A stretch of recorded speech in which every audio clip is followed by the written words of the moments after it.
देखिए, definite integration में हम लोग एक बहुत ही महत्वपूर्ण क्वेश्चन है, 0 से 2 pi lower limit upper limit modulus of sine X D X का इंटीग्रल क्या होगा।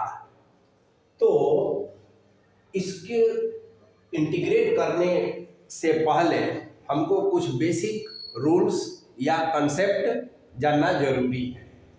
सबसे पहले डेफिनिट इंटीग्रल के बारे में तो आप जानते हैं कि lower a to b f x D x है, तो एफ एक्स का इंटीग्रल यदि कैपिटल एफ एक्स हो तो यहाँ a और b और फिर f b minus f a, पहले अपर लिमिट और माइनस लोअर लिमिट फंक्शन में रख देते हैं। दूसरा कंसेप्ट यह है कि डेफिनिट इंटीग्रल का एक बहुत महत्वपूर्ण प्रॉपर्टी है, a से b f x D x, तो a से c F x D x और c से b f x D x, जहाँ c जो है a से b के बीच में है।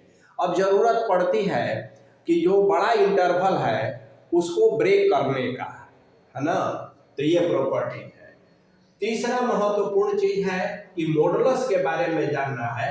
मॉडुलस जब साइन हटाते हैं हम, तो modulus of x plus x होगा जब x greater or equal to 0 होगा, और माइनस एक्स होगा जब x जो है लेस देन 0 होगा। और चौथा कंसेप्ट ये जानना है कि जो साइन का वैल्यू होता है, साइन का जो प्लस प्लस माइनस माइनस, तो देखिए 0 से पाई के बीच साइन पॉजिटिव होता है, यानी कि फर्स्ट और सेकंड क्वाड्रेंट में, और पाई से 2 पाई के बीच साइन का वैल्यू निगेटिव होता है, यानी कि थर्ड और फोर्थ क्वाड्रेंट में। बस अब इसका जो है, देखिए यहाँ 0 से 2 पाई है, तो इसको दो भाग में हम बांट देंगे, 0 से पाई और पाई से 2 पाई।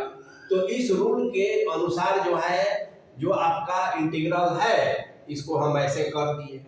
अब इसके बाद देखिए यहाँ 0 से पाई है, तो मॉडुलस हटाएंगे तो प्लस साइन एक्स होगा, और यहाँ पाई से 2 पाई है, मॉडुलस हटाएंगे तो माइनस साइन एक्स होगा। बस कंप्लीट हो गया। अब साइन एक्स का माइनस कॉस एक्स 0 से पाई, और फिर इसका भी माइनस कॉस एक्स 0 से पाई से 2 पाई। अब वैल्यू रख देंगे, माइनस को प्रॉपर इसको सॉल्व करने का है कि x के जगह पर पहले पाई रखे फिर 0 रखे, साइन को ऐसे ही रखे, फिर 2 पाई रखे और पाई रखे। अब सबका मान आप जानते हैं, पाई 2 पाई का क्या होता है, मान रख दिए हैं, और ये